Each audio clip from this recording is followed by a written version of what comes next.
আসসালামু আলাইকুম এভরিওয়ান, সবাই কেমন আছেন? আশা করি সবাই ভালো আছেন। আমি আল্লাহর অশেষ রহমতে আলহামদুলিল্লাহ ভালো আছি। আজ আবারও চলে আসলাম সুন্দর একটা রেসিপি নিয়ে। এই রেসিপিটা কিন্তু খেতে অসম্ভব মজার আর তৈরি করাতে একদম সহজ। চলুন তবে দেখে নেওয়া যাক রেসিপিটি। আমি প্রথমে চুলায় একটা কড়াই বসিয়ে দিয়েছি। এবার এখানে 3 টেবিল চামচ পরিমাণ তেল দিয়ে দিয়েছি। আধা কাপ পরিমাণে পেঁয়াজ কুচি আর 4-5টা কাঁচামরিচ ফালি দিয়ে একটু হালকা ভেজে নিচ্ছি। এই যে এটা হচ্ছে লাউয়ের খোসা আর আলু একসঙ্গে মিশিয়ে কুচিয়ে নিয়েছি এরকম করে। পেঁয়াজ মরিচটা ভাজা হয়ে গেছে প্রায়।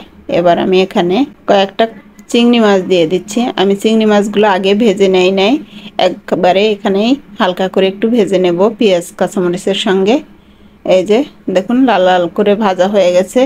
এবার আমি 1 চামচ পরিমাণে হলুদ গুঁড়া আর 1 চামচ পরিমাণে লবণ আর ধনিয়া জিরা গুঁড়া দিয়ে দিয়েছি 1 চামচ পরিমাণে, দিয়ে এবার একটু নেড়ে চেড়ে নিচ্ছি।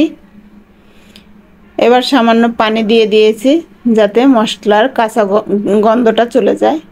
এই যে তেলটা উপরে উঠে এসেছে। এবার আমি লাউয়ের খোসা এবং আলু একসঙ্গে দিয়ে দিয়েছি, দিয়ে আস্তে উল্টে পাল্টে ভালোভাবে মিশিয়ে নিচ্ছি।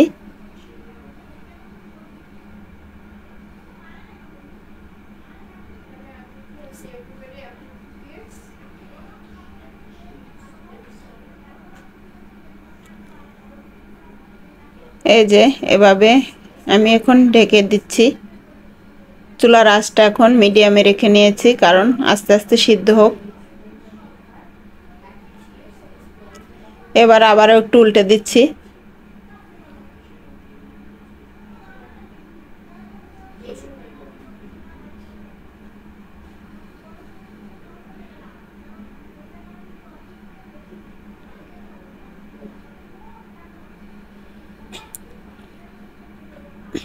এভাবে বারবার করে একটু উল্টে পাল্টে ভেজে নিতে হবে। আমি এটা কোনোভাবে পানি দেব না, পানি ছাড়াই আস্তে আস্তে সিদ্ধ হবে।